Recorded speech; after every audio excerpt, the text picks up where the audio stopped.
Olá, meus queridos, tudo bem com vocês? Professor Renan de Filosofia aqui e vamos lá para mais uma aula. Hoje nós vamos, como combinado, trabalhar o capítulo 11, que vai falar um pouquinho sobre o movimento filosófico iluminista. Então, como a gente estava discutindo os seminários, a gente vai dar uma pausa e ver este capítulo hoje, até vai ser importante para que a gente possa contextualizar para o nosso seminário de Rousseau, que será na próxima semana, e depois a gente dá continuidade. Bem, e aí a gente vai falar hoje sobre o movimento iluminista. Essa aula, na verdade, ela vai ser uma revisão de algumas questões que nós já estudamos, e aí vai ser importante até para que a gente possa revisitar e tirar qualquer dúvida que tenha ficado. Nós já comentamos sobre o iluminismo quando a gente foi falar sobre Kant. Hoje nós vamos comentar novamente sobre ele, vamos ver novamente a discussão que ele traz acerca dos imperativos, mas é importante a gente contextualizar para saber que o iluminismo, ele de fato foi o movimento, o espírito filosófico que representou e caracterizou e definiu e recortou, se assim podemos dizer, essa nossa condição de modernidade. Então, o iluminismo, ele é não só um movimento histórico, ele foi um espírito que permeou os movimentos filosóficos que nós tivemos, tá? Então, ele vai eclodir principalmente durante o século XVIII, A Europa, neste momento, estava sediando, eventos que tiveram uma importância e geraram influência para toda a nossa concepção de ocidentalidade, E aí eu estou destacando aqui dois para vocês: a Revolução Industrial e a Revolução Francesa. A Revolução Industrial, principalmente como decorrência de todas as discussões e problematizações científicas do século anterior, Se vocês bem se lembram, Francis Bacon, como maior representante dessa discussão científica, vai trazer a noção de que produzir ciência é produzir tecnologia, e, portanto, produzir tecnologia é alterar a natureza para satisfazer os interesses humanos. Então, a Revolução Industrial foi o corolário triunfal de todas essas questões, e aí no campo especificamente das indústrias, como expressão até dessa concepção de tecnologia que temos hoje. É importante entender que a Revolução Industrial ela vem sendo um evento ecumênico porque ela traz efeitos significativos na cultura, Observem a discussão da Escola de Frankfurt acerca da questão do conceito de indústria cultural, como é que esse aspecto do capitalismo mercadológico se apropria daquilo que é arte, e passa a exercer dominação e controle social, e aí a gente pode entrar com os aspectos políticos, como que essas discussões econômicas também servem de instrumento a tudo aquilo que Michel Foucault está dizendo, do panóptico, do conceito de biopoder, da biopolítica, que passam a ser instrumentos ideológicos de controle do Estado, que passa não a mais disciplinar os indivíduos, mas a ter um controle da própria vida. E também falar dos efeitos econômicos e sociais que essa revolução vem representando, Não somente a partir das discussões marxistas, mas entender o pensamento de um sociólogo importantíssimo que os nossos livros didáticos não trabalham, que é Pierre Bourdieu. Pierre Bourdieu traz um conceito de campo dentro da sociologia e de capital. Campo no sentido do espaço onde se desenvolvem as relações de poder e dominação, e campo no aspecto de domínio e apropriação que determinados grupos possuem. Então, elites econômicas, obviamente, vão ter maior capital cultural, maior capital educacional. E isso é um dos pontos importantes para que a gente possa entender a desigualdade social, desigualdade educacional, sobretudo agravada nesse momento de pandemia. Então, olha como que esse aspecto da Revolução Industrial, que hoje está sobretudo pipocando, principalmente nas discussões a respeito da vacina, e aí as disputas geopolíticas de países e até estados com relação a isso, começa nesse momento do século XVIII. E um outro acontecimento histórico super importante é pensar a Revolução Francesa, né? Como que ela representou a morte de Deus, no sentido de que todos os embasamentos absolutistas, tradicionais, né, e deterministas perdem espaço na política, consequentemente na sociedade, né, e novas formas políticas, a não sem ser a monarquia absolutista, começam a ganhar espaço. Vide as discussões que vimos com John Locke, né, no seminário da semana passada, em que a democracia representativa se apresenta como uma nova possibilidade autêntica em meio às mazelas tirânicas da monarquia, né? E aí, o iluminismo ele surge nesse momento, né? E ele vai surgir com essa corrente, com este espírito de iluminação das ideias, né? O iluminismo ele ficou muito conhecido também por conta de ser o século das luzes, né? E é importante a gente saber que esta corrente de pensamento ela não se desenvolveu na Europa como um todo, né? Ela gerou influências na Europa como um todo, mas o centro dinâmico de irradiação dessas discussões foi a Inglaterra, a França e a Alemanha, principalmente a Inglaterra e a Alemanha. E como nós já estudamos sobre isso, é Kant que vai trazer, de fato, o slogan deste espírito, né? O iluminismo retira o homem da sua condição de menoridade. Então, a confiança na racionalidade, como nós vamos ver agora as características desse movimento, de fato trouxeram a importância do indivíduo de esclarecer-se enquanto ser, né? A condição de menoridade, que é reforçada pelo comodismo, pela preguiça e principalmente por se deixar levar, né, por outras pessoas, são empecilhos a essa maioridade, né? Reforçam a menoridade. Essa maioridade ela seria uma maioridade intelectual. A partir do momento em que o homem raciocina sobre si, sobre o universo e sobre a natureza, ele vai conseguir desenvolver-se enquanto ser humano autêntico, ok? E aí eu trago aqui as características fundamentais dessa corrente de pensamento. A primeira delas seria a confiança na racionalidade, no conhecimento científico, né? Entendendo que é a racionalidade, como acabamos de dizer, que vão representar esta maioridade intelectual humana, né? Principalmente a partir do entendimento de que o ser humano ele é razão, então, portanto, exercer a sua condição que o define enquanto ser é tornar-se cada vez mais ser humano. E a confiança no conhecimento científico, porque ele já vinha sendo problematizado até então, né, pelos filósofos que nós já estudamos. Então, portanto, a ciência seria essa nova área que exercitaria de forma autêntica e plena, autêntica, né, estes aspectos da racionalidade. No outro sentido, nós temos a recusa profunda às tradições, e essas tradições, principalmente religiosas, né, deterministas, absolutistas, que vão entender a realidade como desenvolvimento de Deus, né? Então, todas essas influências vão perder espaço, né? Se eu quero pensar racionalmente, o aspecto transcendental ele é um empecilho a esse desenvolvimento. O mundo ele é deposto do seu sentido ou da necessidade de ter um sentido a mais. O mundo ele é pensado no seu desenvolvimento imanente e não transcendente, né? Além disso, nós vamos ter uma noção de progresso, né, que vai começar a ser discutida, porque esse foi um movimento, uma corrente que trouxe a valorização à razão, né, e a recusa ao desenvolvimento da tradição religiosa e filosófica, né, porque essa tradição também tem que ser entendida do ponto de vista da valorização desses filósofos antigos, né, de forma que perpetuar estes conhecimentos sem questioná-los é entendido por esse movimento também como desenvolvimento e continuidade dessas tradições.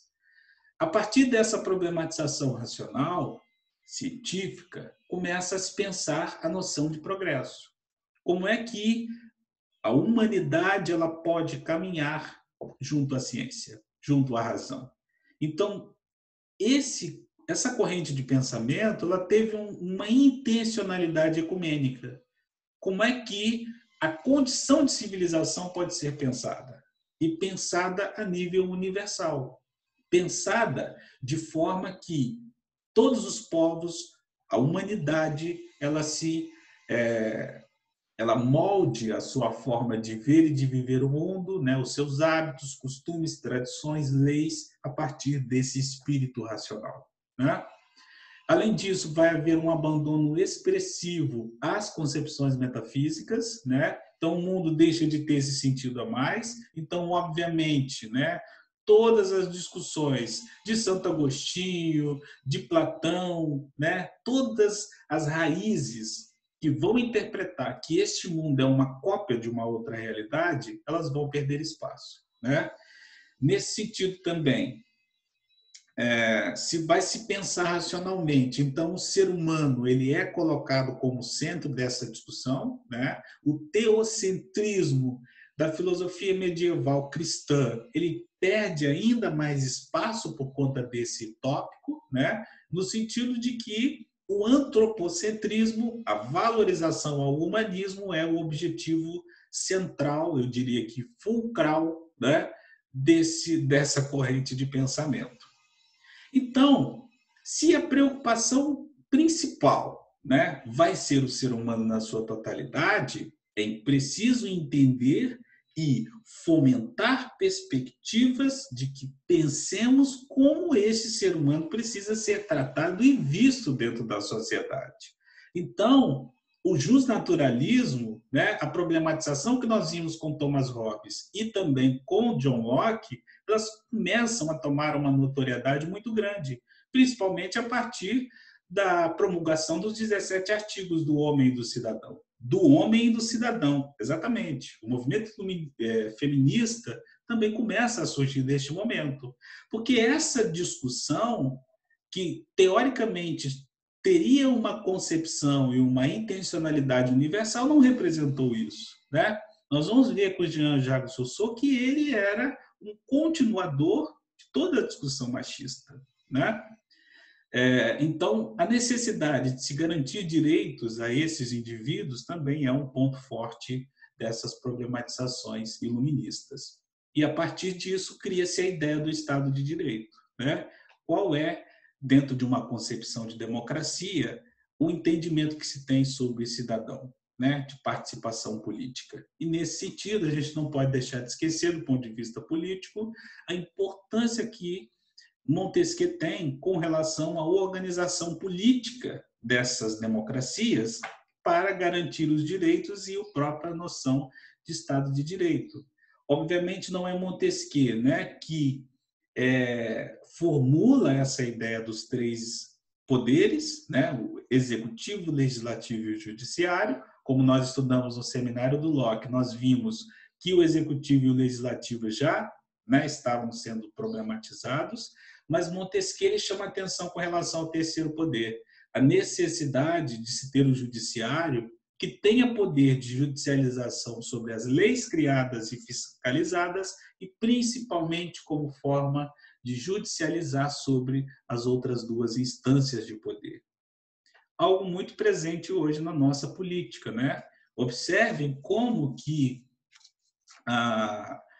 a negação, né, o afastamento do Witzel, né, gera pontos para a gente poder pensar o poder do judiciário. Essa decisão foi monocrática. Que tipo de entendimento isso pode ensejar para o judiciário federal, estadual e municipal, a partir da possibilidade que um judiciário tem de afastar políticos?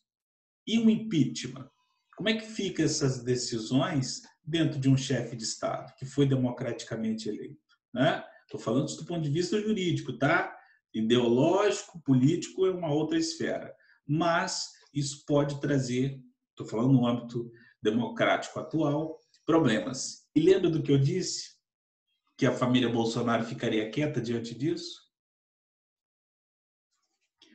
Bom, e aí a gente entra, né, nessa concepção de civilização e de concepção que tende a tomar uma concepção universalizante, a gente tem um pensamento kantiano, né?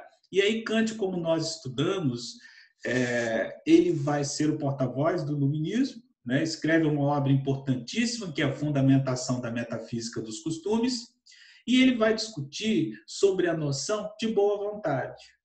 Para Kant, a boa vontade seria a disposição racional que o ser humano possui de agir por dever. Observem, a noção de boa vontade, a noção de autonomia é uma condição da nossa natureza. E essa condição da nossa natureza nos permite e nos condiciona a agir e adotar o bem em si mesmo nas nossas ações.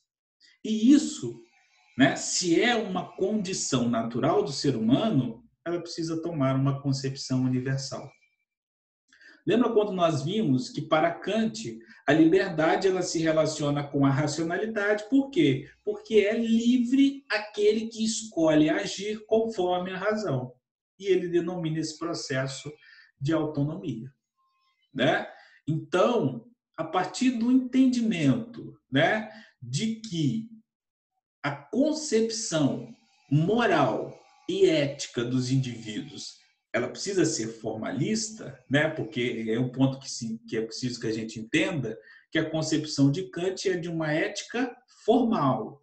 Como é que nós vamos moldar a forma de agir, né? Como é que nós vamos influenciar, determinar o modo como vamos agir, independente das circunstâncias, né? Então, nesse sentido, ele traz, né, o famoso conceito do imperativo categórico, que seria, né, o princípio que nortearia as nossas ações e o princípio que iria reger, né, o modelo ético e moral das sociedades. Então, os imperativos categóricos, né, objetivos, necessários, baseados no princípio da autonomia e da boa vontade, determinam as ações de forma incondicional e universal. Ou seja, a ação ela precisa ser adotada de forma total. Todos os indivíduos precisam adotar esta prática independentemente das circunstâncias. Percebe como é uma concepção de ética e moral relacionada a um modo de vida? Independentemente das circunstâncias exteriores, né, sendo necessárias e boas em si mesmas. A concepção dele acerca dos imperativos categóricos, como sendo um ponto de influenciar as nossas ações, se pauta na noção do dever pelo dever, que é um aspecto do pensamento de Kant que se relaciona à ideia de deontologia, ou seja, as ações elas precisam ser analisadas do ponto de vista do dever ser, do modo como ser, né? E que isso seria da nossa própria natureza. Então, portanto, moldar as leis a partir desse princípio é garantir, de fato, o desenvolvimento da ética. Por outro lado, nós temos os imperativos hipotéticos, né? Que, diferente dessa concepção racional e autônoma, as ações são empreendidas como um meio para se atingir um determinado fim. Aquela ação ela não é tida de maneira desinteressada, incondicional e universal. Ela é intencional, né? Então, se o imperativo categórico ele é incondicional e ele é uma concepção deontológica das ações, os imperativos hipotéticos eles se preocupam com a finalidade. O indivíduo vai agir conforme o dever porque ele tem objetivos próprios. Então, o imperativo categórico ele se baseia na boa vontade, na autonomia, e os imperativos hipotéticos seriam baseados na heteronomia, ou seja, aquele indivíduo age racionalmente ou não racionalmente por fatores externos, por condicionamentos externos. E, nesse sentido, as ações elas são guiadas por fins particulares. Ok? Depois, nós temos uma concepção ética do utilitarismo, né? E aí a gente tem o utilitarismo, que é uma corrente que surge no século XVIII para o século XIX e que é um movimento, se a gente pode pensar, bem recente, né? Porque ele tem uma expressividade e uma consistência teórica, filosófica, muito recente, dada, né, a antiguidade, né, se assim podemos dizer, das teorias filosóficas. E ela vai ser desenvolvida por um filósofo e matemático, que é Jeremy Bentham. Jeremy Bentham, ele é muito conhecido pela criação do panóptico, né? Que é aquele modelo de vigilância que Michel Foucault, numa grande obra chamada Vigiar e Punir, né? Ele estuda a questão do cárcere, da disciplinarização dos indivíduos, né? Ele vai desenvolver nessa obra Jeremy Bentham, quer dizer, Michel Foucault se apropria do conceito de panóptico de Jeremy Bentham, né? Para poder discutir sobre esse controle. E aí o utilitarismo, pessoal, ele é uma concepção, né? O que é essa noção de utilidade? A noção de utilidade é no sentido de que as nossas ações, elas precisam gerar o máximo de felicidade, né? Esta felicidade seria uma felicidade quantitativa, né? É um tipo de felicidade que pode ser aplicada na prática. A concepção do utilitarismo ela sofre muita influência de uma corrente de pensamento, que é o pragmatismo, que Richard Hort vai discutir, né, um pouco sobre esses aspectos e que influenciam essa discussão de Bentham. As ações humanas, elas sempre devem agir de forma a produzir o máximo, ou seja, a quantidade maior possível de bem-estar.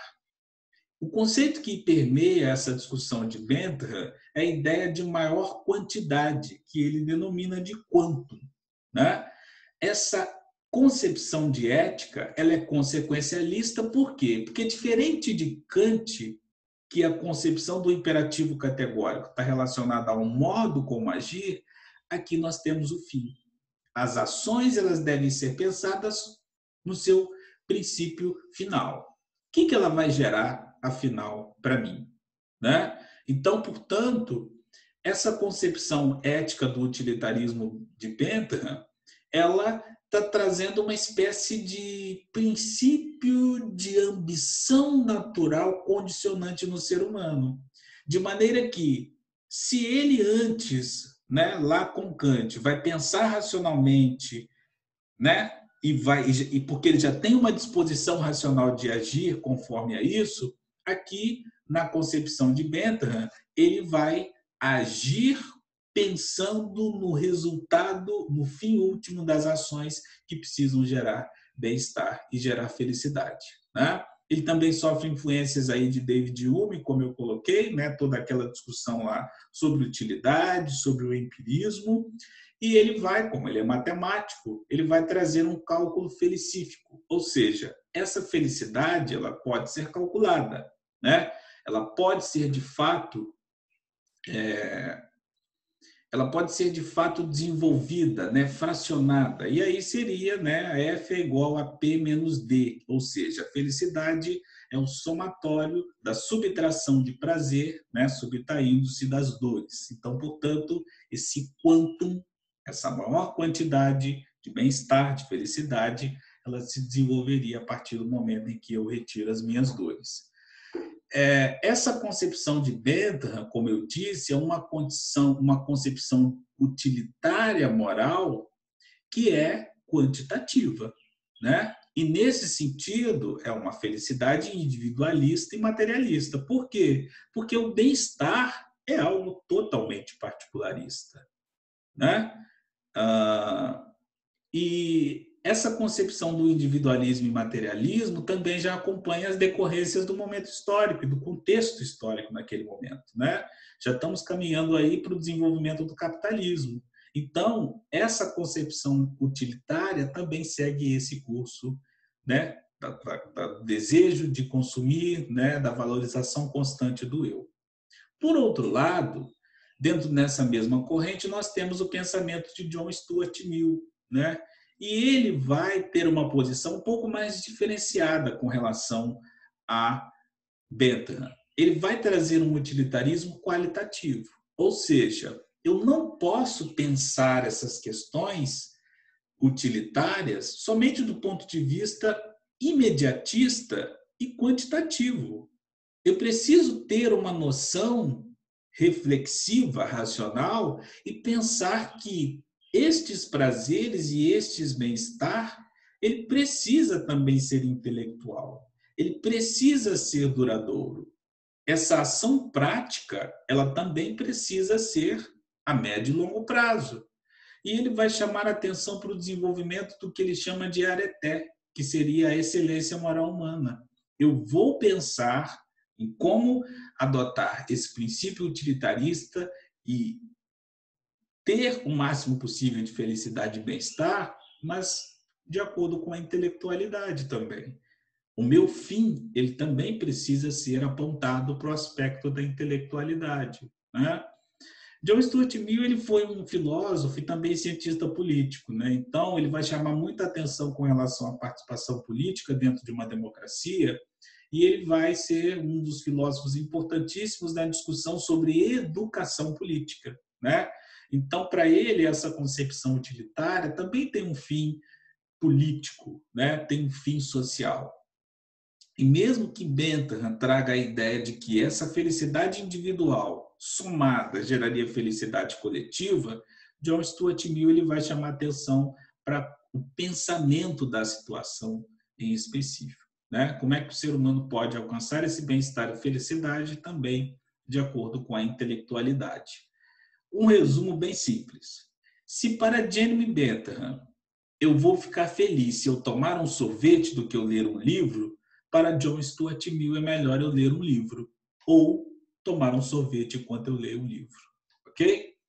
E aí eu trago aqui um ponto interessante para poder pensar essa questão que Jeremy Bentham está trazendo, que é desenvolvido por um país, né? O Butão é o único país, né, que tem um Ministério da Felicidade, né? Parte do IDH do Butão é calculado pela felicidade dos indivíduos, dos cidadãos. Como é feito isso, Renan? Pesquisas de opinião, censos, né, demográficos, inclusive o nosso seria esse ano, mas já foi adiado, eles medem lá o índice de felicidade. Vem cá, ei, você é feliz? Né? Então lá são várias perguntas, vários questionamentos que são feitos para se calcular esse IDH, né, do Butão, que também confere a felicidade. Só que é muito contraditório, né? E contraditório não, é muito complicado, né? Essa concepção, esse cálculo felicífico de Bentham. Em que parâmetros você vai calcular? E qual o sentido prático que teria esse cálculo da felicidade? Isso seria muito mais correto se fosse do ponto de vista do princípio moral, né? Porque não tem fim prático nenhum você calcular essa felicidade, a não ser, né, do ponto de vista do IDH humano, né? Do IDH do Butão, que se pauta pela felicidade individual e que, portanto, determina a felicidade coletiva, né, dessas sociedades. E aí, a gente já comentou sobre isso, mas é importante frisar como que, dentro dessas duas perspectivas, como que a mentira ela é entendida. Para Kant não seria correto mentir, porque essa é uma prática que tem efeitos universais que não condizem com os aspectos racionais, né? Se a mentira fosse praticada por todos, né? Isso seria de contra a nossa própria condição natural de agir conforme a boa vontade, né? Conforme a autonomia. Então, portanto, se todos mentissem, haveria desconfiança e, portanto, esses seriam efeitos negativos. Já de acordo com o princípio do utilitarismo, seria desejável mentir em certos sentidos. Por quê? Porque é o fim que está em jogo. Então, se você precisar mentir para poder gerar o máximo de bem-estar ou felicidade de pessoas ou de uma pessoa, seria correto mentir. Percebem? O pensamento o tempo inteiro do utilitarismo é com relação à utilidade. A prática, a ação prática tem que resultado. É esse o princípio normativo do utilitarismo. E aqui uma situação que nós já estamos acostumados, mas que é importante também a gente ter em mente até como uma reflexão que deve basear-se em outros aspectos, né? Que é aquele famoso caso do trem. Então, um trem desgovernado vai atingir 5 pessoas que trabalham desprevenidas sobre os trilhos. Alguém observando a situação tem a chance de evitar a tragédia, bastando para isso que ele acione uma alavanca que está ao seu alcance e que desviará o trem para outra linha. Contudo, ao ser desviado de sua trajetória, o trem atingirá fatalmente uma pessoa que se encontra na outra linha. O observador em questão deve tomar uma decisão que altera significativamente o destino das pessoas envolvidas na situação. Então, de acordo com o princípio do imperativo categórico, você não mudaria o curso do trem. Porque, independentemente da sua escolha, vai se matar pessoas. E a escolha nunca deve ser matar as pessoas, tirar a vida das pessoas, né? Isso fere o princípio do imperativo categórico. A ideia de que a máxima da ação ela precisa ser universalizada. De acordo com a concepção de Jeremy Bentham, você desviaria porque seria melhor, né? Você, infelizmente, né, matar uma vida do que 5.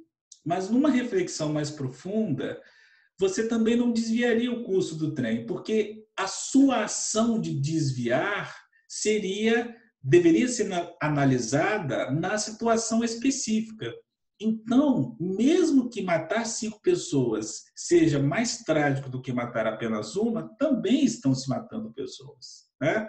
E de acordo com a concepção utilitarista de John Stuart Mill, você deveria pensar antes de pensar, de fato, em desviar o curso do trem. Por quê? E se essas 5 pessoas, né, fossem médicos? Ou e se essa uma outra pessoa fosse uma pessoa que trouxesse uma importância muito grande para a sociedade e as outras 5 seriam, por exemplo, cidadãos comuns? E se esse que vai ser esse único que seria atingido fosse um médico importante que tivesse descoberto a cura do câncer, por exemplo? Tá? Não estou falando aqui que isso seria correto, mas de acordo com John Stuart Mill, você pensaria, você analisaria essa utilidade dessa ação de acordo com a razão, né? Essa questão seria muito mais qualitativa do que quantitativa na sua decisão, ok? Queridos, encerramos por hoje. Abraços para vocês. Espero que tenham gostado da aula. Eu vou fazer o seguinte, eu ia gravar uma videoaula dos exercícios anteriores, mas eu quero corrigir com vocês. Então, na semana que vem, temos o seminário de Jean-Jacques Rousseau. Na semana seguinte, nós vamos corrigir todos os exercícios que nós estamos atrasados, tá bom? Então, um grande abraço para você. Nunca se esqueça que você sempre terá um amigo aqui, tá certo? Grande abraço, tudo de bom.